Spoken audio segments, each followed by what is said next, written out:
On a desolate plain near the Peruvian Andes is evidence that thousands of years ago, man may have known how to fly.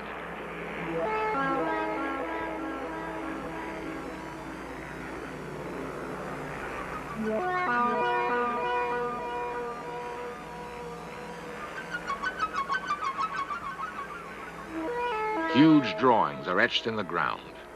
They make sense only when viewed from a great height. Miles of what look like modern runways score the desert. If they were, what manner of craft landed here? Who were the pilots? We are conditioned to think that flight is the province of modern man. Perhaps we are latecomers to the sky.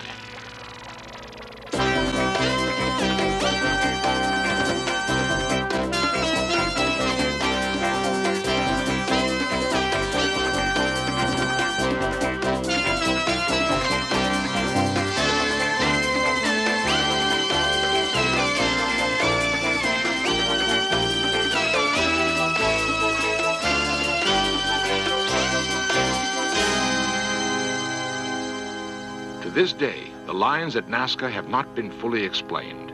How were they used? And by whom?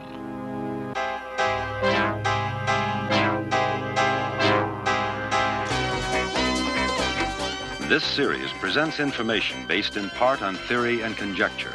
The producer's purpose is to suggest some possible explanations, but not necessarily the only ones, to the mysteries we will examine. The land we call Peru is both lush jungle and arid plateau. The desert plain called Nazca is host to a strange menagerie. A 9-fingered monkey, a huge, ungainly spider, giant birds and mammoth lizards. They are cut into the dry earth, visible only from the sky. Often, as we pursue our studies of ancient civilizations, we're tantalized by discoveries that don't seem to fit our comfortable notions about the past. Some of these discoveries suggest that early man knew a great deal more about flight than we once thought possible. There are no written records to guide us as we go in search of man's dream of flight, but there are remarkable clues to be found in legend and in monuments of earth and stone. Clues that suggest our remote ancestors were not strangers to the sky, that they may even have had help in realizing their dream.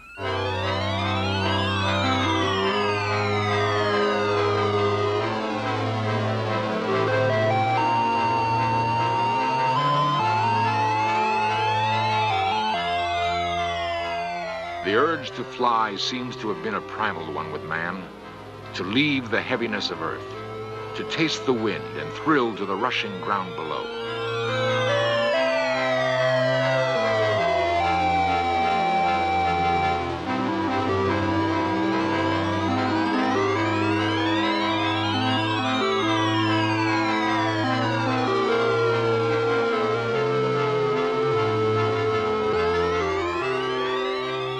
Every ancient culture known to us has legends of men who flew.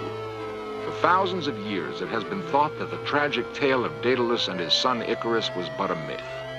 How, it seemed, could it have been otherwise, that with only wings, a man could fly?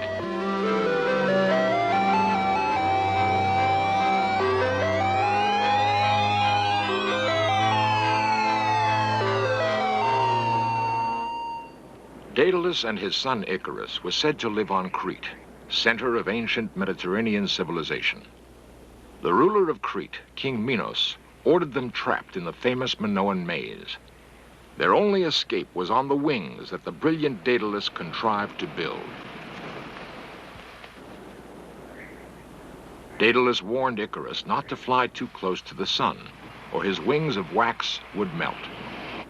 Father and son soared high into the air, but Icarus was captured by the exhilaration of flight and recklessly reached for the sun.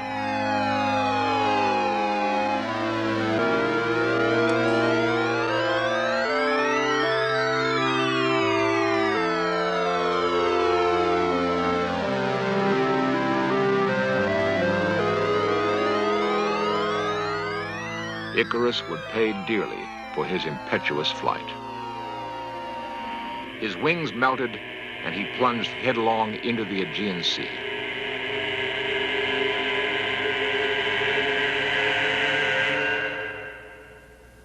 If the Icarus legend was the only story of flight in the ancient world, it could be dismissed.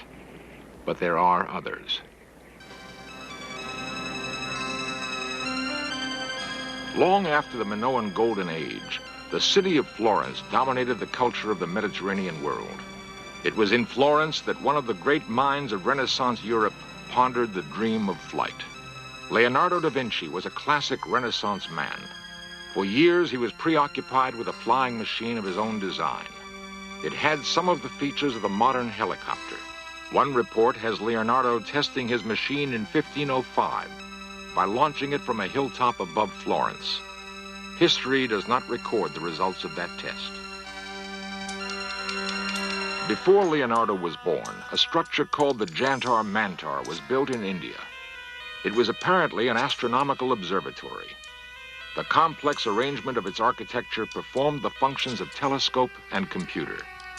With its help, the thinkers of India contemplated the stars. Ancient Indian chants contain one of the most detailed descriptions of a flying machine. The chants may have been flights of fancy, or they may have been the accounts of early journalists passing on something they had seen. In either case, the chants describe an airborne vehicle called Varana. A form of energy called Syndee made it possible for the machine to fly to distant stars. It is a curious fact that in some ways the ancient Indian observatory resembles a rocket gantry.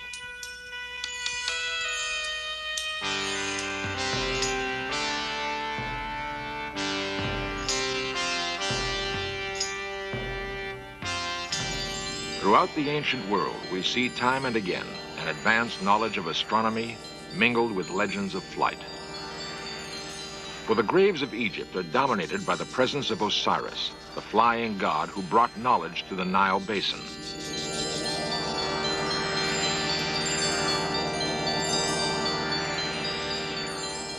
What inspired the ancient obsession with flight?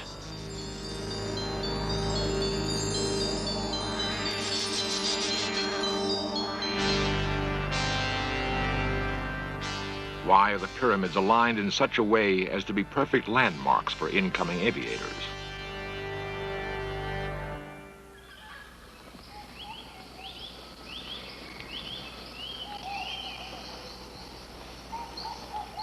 The thick jungle of Central America was once home for a remarkable people called Maya.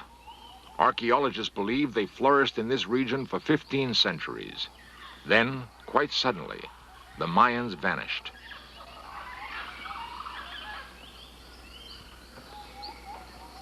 They left behind pyramids and temples. Their capital cities must have been lavish. Yet no roads connect these widely separated islands of civilization in the jungle.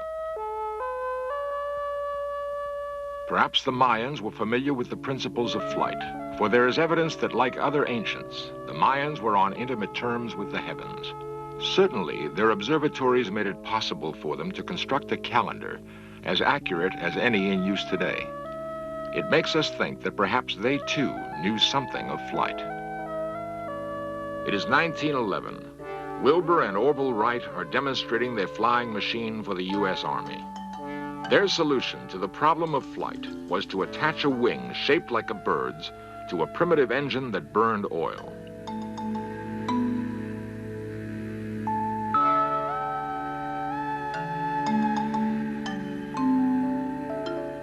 It was a solution appropriate to the dawning industrial age. But was it the only solution?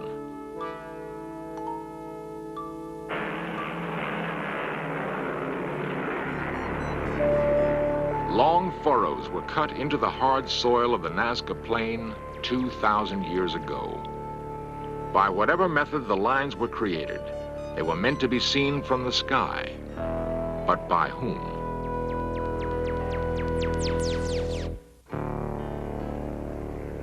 The Nazca Plain on the western shoulder of the Andes in the country we call Peru.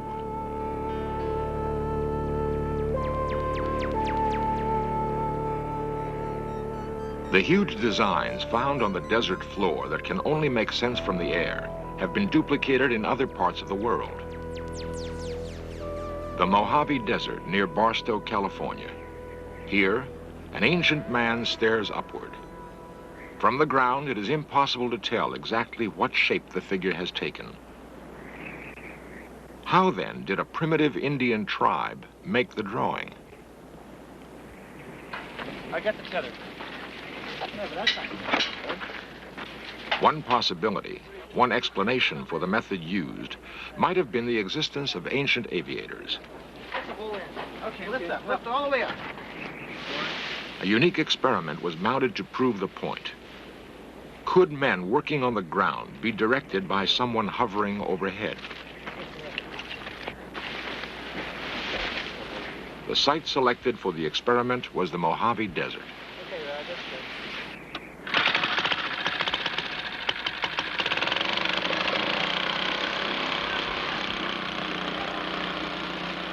A hot air balloon was the choice for a flying platform. It is a simple device, requiring only fabric and a means for heating air to make it work. In modern times, the first balloon flight took place in France. The year was 1783. The principles remained the same, the technology virtually unchanged.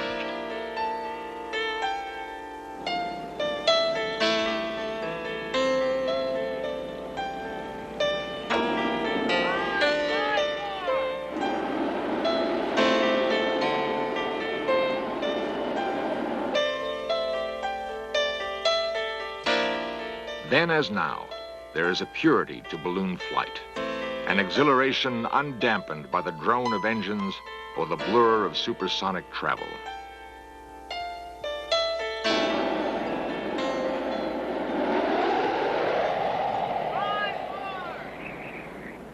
Directly over it.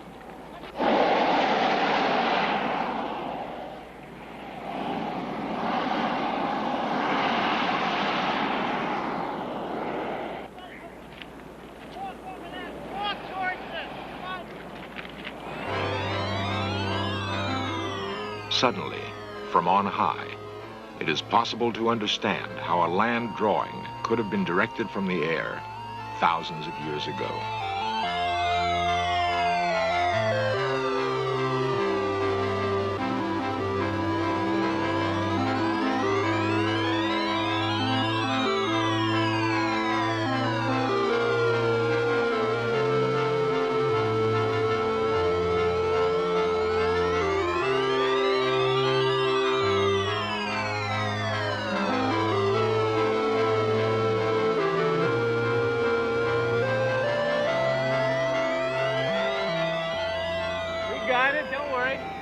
There is nothing in the Barstow experiment that could not have been done by earlier inhabitants of the desert. Bring him back over this way. Let's walk him back. Did American Indians launch balloons? Or are there other explanations?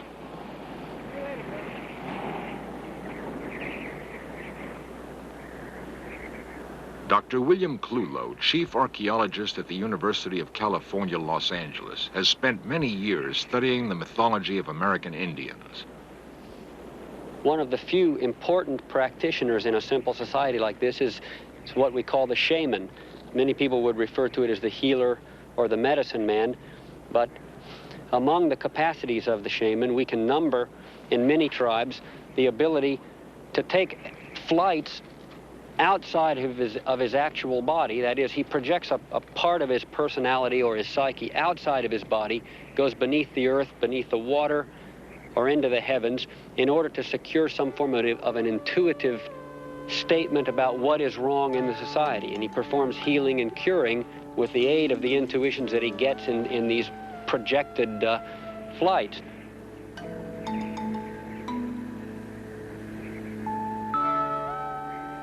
Perhaps the symbolism of myth refers to flights that really occurred. Indian shamans may have been intermediaries who traveled between a primitive culture on Earth and a more highly advanced one in the sky.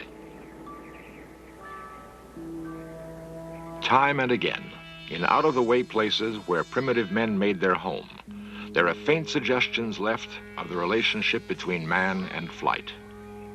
On a plateau in Peru named for a dead bull, there are drawings more than 10,000 years old.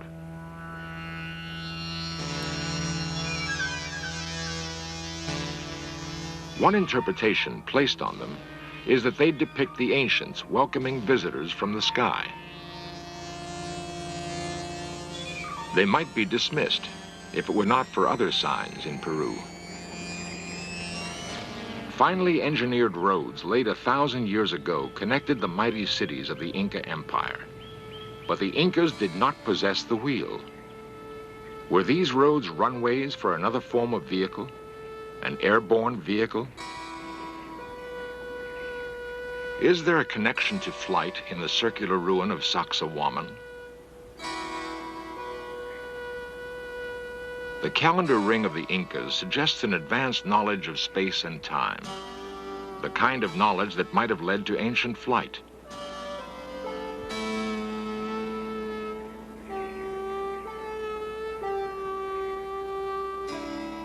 But far and away, the most convincing evidence is found elsewhere. A fantastic collection housed in the National Museum of Aeronautics in Lima, Peru, suggests that this may be the case. It is not a collection of precious artifacts, but rather an assortment of stones. The stones were discovered in 1963 in the tiny village of Ica that lies only 40 miles from the Nazca Plain. Bizarre drawings on the stones depict a curious breed of mechanical bird. On another is represented what could be a modern space shuttle. The stones are designed in the same style as Nazca ceramics. The message on the stones is evidently controversial. Representatives of the Peruvian government have been reluctant to discuss them.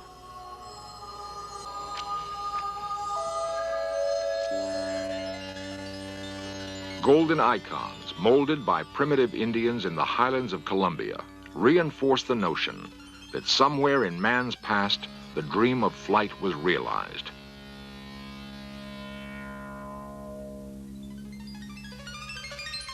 The relics look astonishingly like modern delta-wing fighter planes.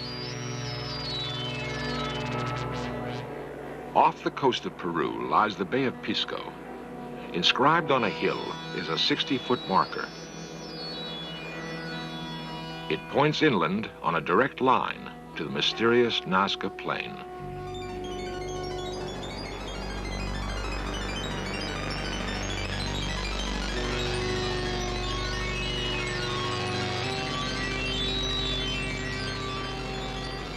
The base camp for prehistoric aviation may have been the Nazca Plain. The patterns have been laid out with great precision. Why did the ancients construct the Nazca lines? Nobody really knows. The markings were first discovered in the 1920s by a pilot flying over the plain. Since then, many have attempted to solve the mystery, with no success. For the past 30 years, a German mathematician named Maria Reich has devoted her life to solving the riddle. After nearly half a lifetime of sleeping in an adobe hut and working under a blistering sun, Reich does not know what motivated the ancient Peruvians to execute this grand design. A 1968 study, financed in part by National Geographic, determined that some of the lines have astronomical alignments, but no more than could be expected by chance.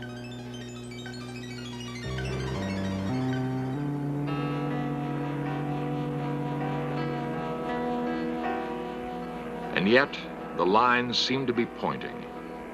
Do they point the way to other outposts where ancient aviators once touched ground?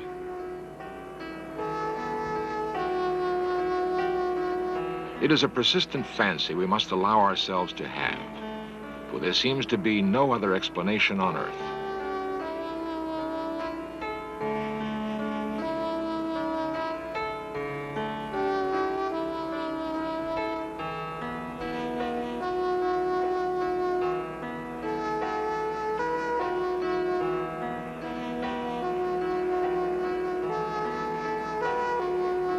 it is hard to shake the notion that here, on the plains of Nazca, there once flew ancient aviators.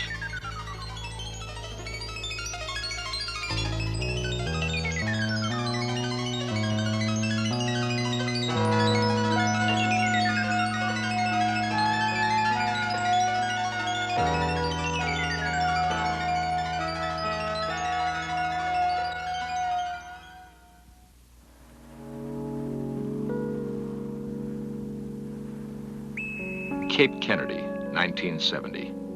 The forlorn remains of a launch pad no longer in use. Will future generations examine the ruins of our technological civilization and wonder at the purpose of such structures?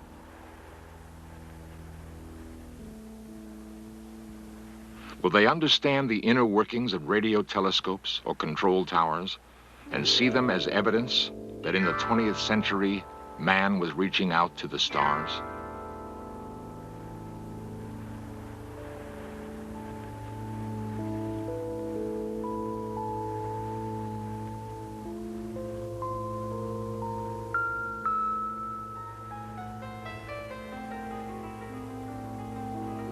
There's evidence that man has lived on this planet at least 3 million years. Were the inhabitants of other worlds idle all that time? Or were they, too, reaching for the stars, perhaps realizing their dream long before we could even speak it? And could it be that what it has taken us so long to do was merely to copy something we saw in our remote past? The answer may await us in the stars, a reunion of pupil with teacher. It's not so wild a dream.